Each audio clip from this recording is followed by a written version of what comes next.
E a gente continua com a abordagem das medidas cautelares diversas da prisão. Ainda nesse bloco, vamos entrar no tema fiança, que é uma medida cautelar que exige um trabalho, um estudo mais específico, mas a gente precisa ainda trabalhar com algumas questões sobre as medidas cautelares diversas da prisão como um todo. Então, a minha pergunta no início desse bloco agora é a seguinte: no bloco anterior, vimos quais são as medidas cautelares diversas da prisão. Vimos, inclusive, que o juiz pode aplicá-las de forma isolada ou cumulativa. Agora, a minha pergunta é: e se uma medida cautelar diversa da prisão for descumprida? Vamos anotar essa pergunta no caderno.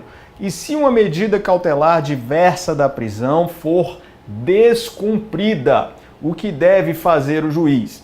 Então a gente tem aqui no artigo 282, parágrafo 4º do Código de Processo Penal a resposta para esta pergunta que eu fiz. O artigo 282, parágrafo 4º, ele vai trazer o que deve fazer o juiz quando uma medida cautelar diversa da prisão for descumprida.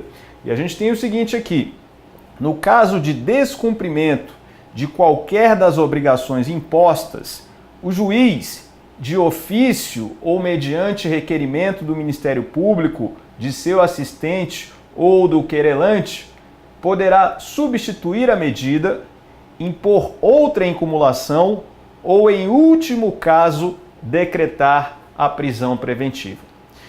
Então imagine, por exemplo, que o juiz determinou o recolhimento domiciliar em período noturno e nos dias de folga para aquele que está indiciado ou acusado num processo criminal. Foi decretada a medida, porém, chegou ao juízo a informação de que esta medida foi descumprida. O juiz, então, com base no artigo 282, parágrafo 4º do Código de Processo Penal, terá três opções. Quais são as três opções dadas pelo artigo 282, parágrafo 4º? Então, o juiz pode, vamos colocar aqui a letra A, ele pode substituir uma medida por outra. Ele pode substituir uma medida por outra, ele pode ainda impor outra em cumulação,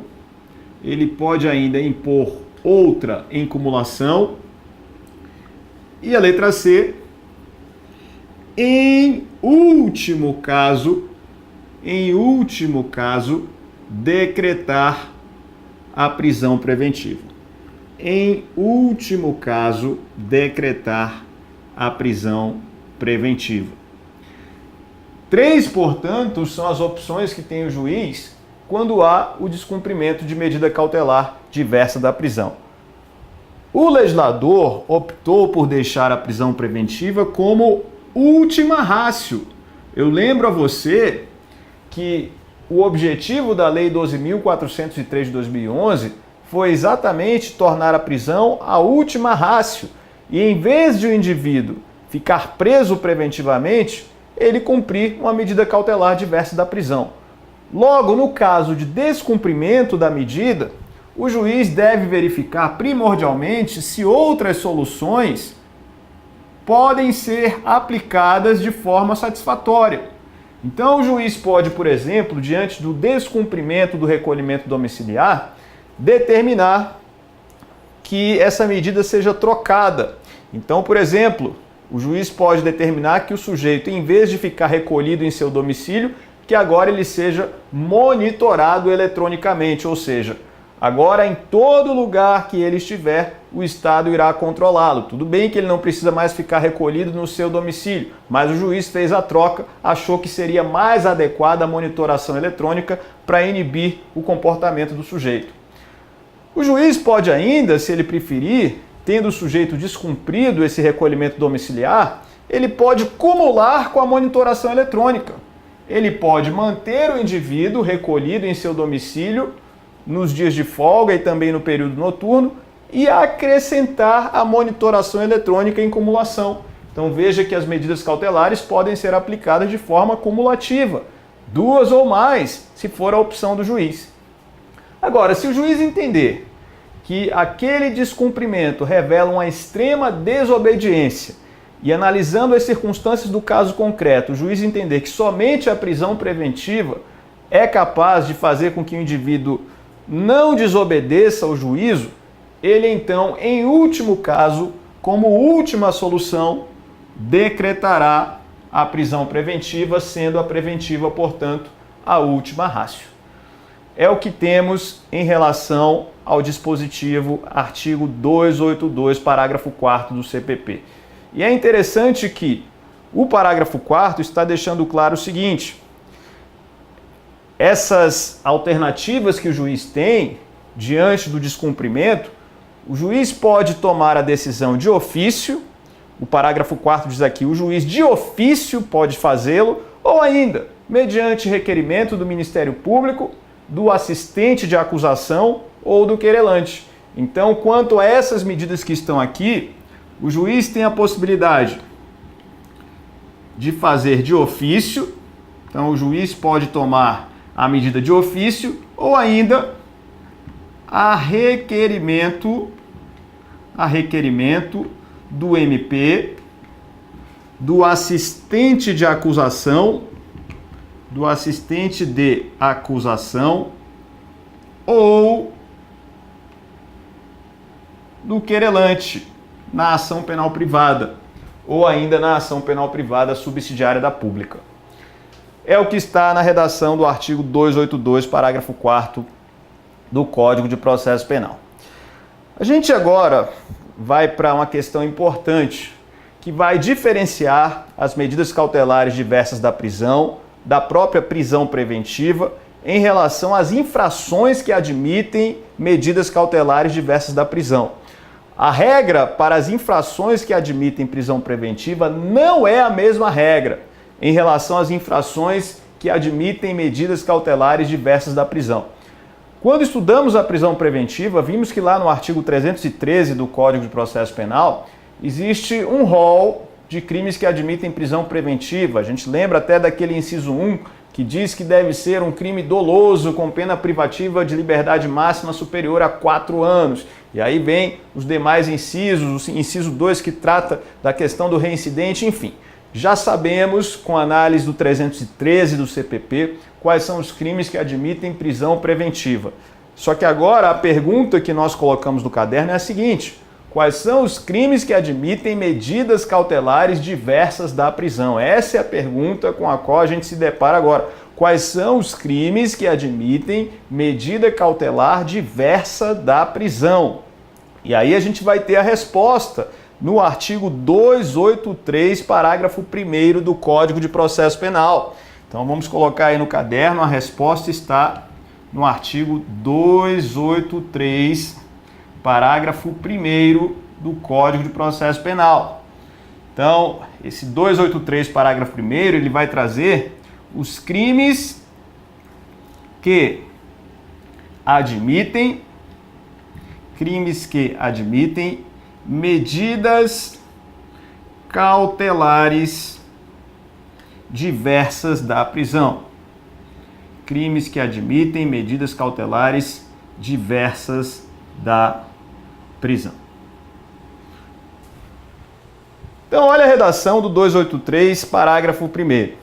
As medidas cautelares previstas neste título não se aplicam à infração a que não for isolada, cumulativa ou alternativamente combinada a pena privativa de liberdade. Resumindo, o que esse artigo 283, parágrafo 1º está querendo lhe dizer? Está querendo dizer o seguinte: para que eu possa ter a aplicação de uma medida cautelar diversa da prisão, o crime deve prever de alguma forma a pena de prisão, ou de forma isolada, ou de forma cumulativa, ou ainda de forma alternativa. Ou seja, a prisão deve estar combinada para aquele delito de alguma maneira, seja de forma isolada, seja de forma cumulativa, seja de forma alternativa. Então vou dar um exemplo para você. Vou dar um exemplo de delito em que a prisão está combinada de forma isolada. Exemplo de crime em que a prisão está combinada de forma isolada. O delito do artigo 121 do Código Penal, o homicídio.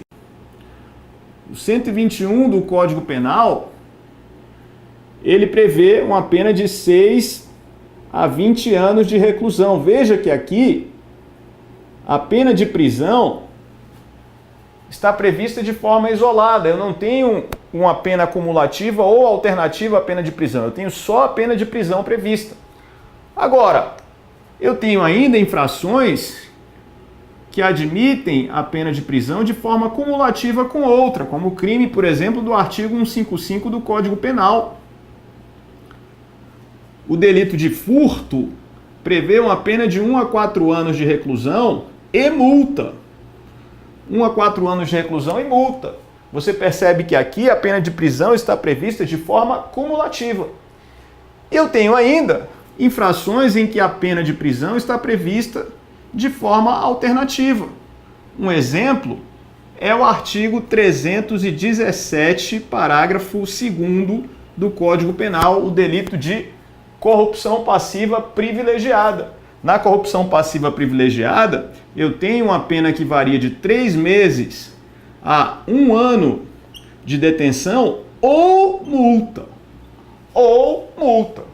Ou seja, a multa está prevista como uma alternativa, de modo que a prisão está prevista alternativamente à pena de multa.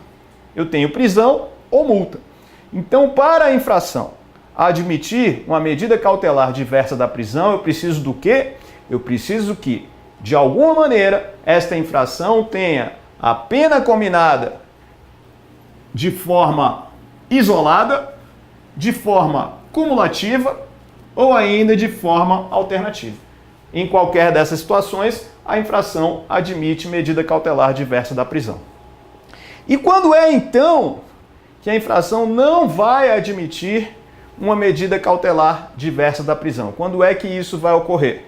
A infração não vai admitir medida cautelar diversa da prisão quando não houver qualquer previsão de pena de prisão para aquele crime. Então eu vou dar um exemplo agora, você vai anotar no seu caderno, o exemplo de um crime que não admite medida cautelar diversa da prisão. Quer ver? O artigo 28 da Lei de Drogas. Artigo 28 da Lei 11.343 de 2006. Esse é o delito de porte de drogas para consumo pessoal. Porte de drogas para consumo pessoal. Esse delito do artigo 28, você sabe, não tem pena de prisão combinada no tipo penal. Isso quer dizer, portanto, que se levarmos em conta o que está escrito no artigo 283, parágrafo 1º do CPP, não posso admitir medida cautelar diversa da prisão quanto ao artigo 28 da Lei de Drogas, porte de drogas para consumo pessoal. Não há pena de prisão prevista. Esse artigo 28, portanto, temos a observação em relação a ele que é a seguinte: não admite a aplicação de medida cautelar.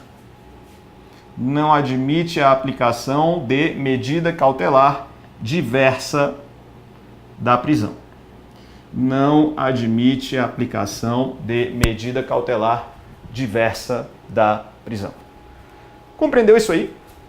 Então a gente tem essas disposições previstas no Código de Processo Penal. Vimos agora o dispositivo da Lei de Drogas que prevê tão somente penas que não são penas privativas de liberdade. Lá nós temos a advertência sobre os efeitos das drogas, a medida educativa de comparecimento a programa ou curso educativo e a prestação de serviço à comunidade. O usuário de drogas não pode ser preso, segundo a Lei 11.343 de 2006. Compreendeu isso aí? Então, com isso, a gente viu os aspectos gerais das medidas cautelares diversas da prisão, mas a gente começa a trabalhar agora o tema fiança. O tema fiança, que é um tema muito importante, a gente vai precisar aí aprofundar esse tema, é um tema difícil vamos ver os aspectos essenciais da fiança para que a gente possa trabalhar nessa aula e continuar também na próxima aula falando sobre fiança. Então, quanto à fiança, vamos colocar aí no caderno esse tópico, escreva aí no seu caderno, fiança, para que a gente possa, pelo menos nesse bloco, iniciar o estudo da fiança, para que no bloco seguinte comecemos o aprofundamento e aí a gente vai terminar a trabalhar esse tema na aula que vem. Então anote aí no seu caderno, fiança. Então, esse pincel aqui já foi para o espaço, vamos escrever de vermelho, depois a gente, no próximo bloco, a gente troca a cor. Com a Lei 12.403 de 2011, o Instituto da Fiança sofreu alterações muito profundas, muito profundas. A fiança, ela era um instituto que estava praticamente morto, era muito pouco utilizado antes de 2011. Com a Lei 12.403 de 2011, tivemos aí uma ressurreição do instituto que agora tem sido vastamente aplicado, é do dia a dia das varas criminais falar sobre fiança. E a gente começa avaliando a possibilidade da fiança em duas circunstâncias distintas. Com a Lei 12.403 de 2011, nós temos agora a possibilidade de que a fiança seja aplicada em cumulação com a liberdade provisória, então isso vai ocorrer quando o juiz decreta a liberdade provisória com fiança. E a gente já viu que a liberdade provisória ela é concedida pelo juiz quando, embora o indivíduo seja preso em flagrante, tenha sido preso em flagrante, não há a necessidade de que ele continue preso. O flagrante é legal, mas os requisitos do artigo 312 do Código de Processo Penal não estão presentes, não sendo necessária a prisão preventiva.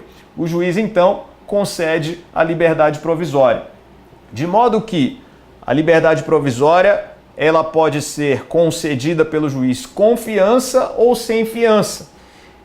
E havendo aí possibilidade de pagamento da fiança, se o juiz verifica que a condição econômica de quem foi preso permite o pagamento da fiança, o natural é que o juiz, ao conceder a liberdade provisória, o faça mediante o arbitramento de fiança. Então a fiança vai ser cabível em cumulação com a liberdade provisória, e isso nós vamos extrair do artigo 310, inciso 3 do Código de Processo Penal, que diz que o juiz, ao analisar o auto de prisão em flagrante, poderá conceder a liberdade provisória com ou sem fiança.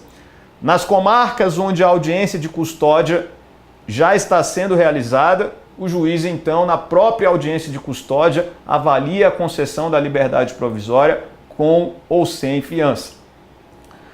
De outro lado, temos a possibilidade da fiança independentemente da liberdade provisória. Independentemente da liberdade provisória. Ou seja, quando a fiança é aplicada para quem está solto, é aplicada para aquele que responde ao processo, mas em nenhum momento foi preso em flagrante. A fiança é aplicada como uma medida cautelar autônoma. E isso é novidade da Lei 12.403 de 2011, porque no artigo 319, inciso 8, temos a previsão da fiança como uma medida cautelar autônoma.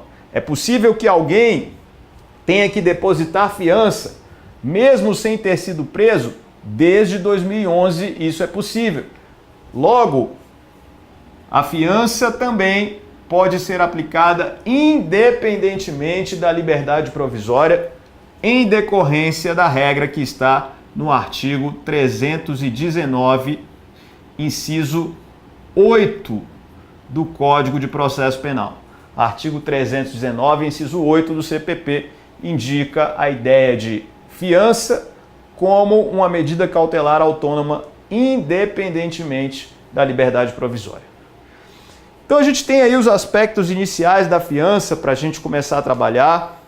Vamos, nesse quarto bloco, já começar a aprofundar. entrar aí em questões mais detalhadas sobre a fiança. Na próxima aula a gente vai também falar mais sobre fiança. Fique atento a este tema fiança, ele é um tema difícil porque envolve decoreba, mas aqui a gente vai buscar entender o Instituto para ficar mais fácil ainda a sua memorização quando for ler a letra da lei. Então, no próximo bloco, a gente continua abordando o tema fiança. Vamos ver alguns aspectos muito importantes que estão caindo demais em prova. Até o bloco de número 4.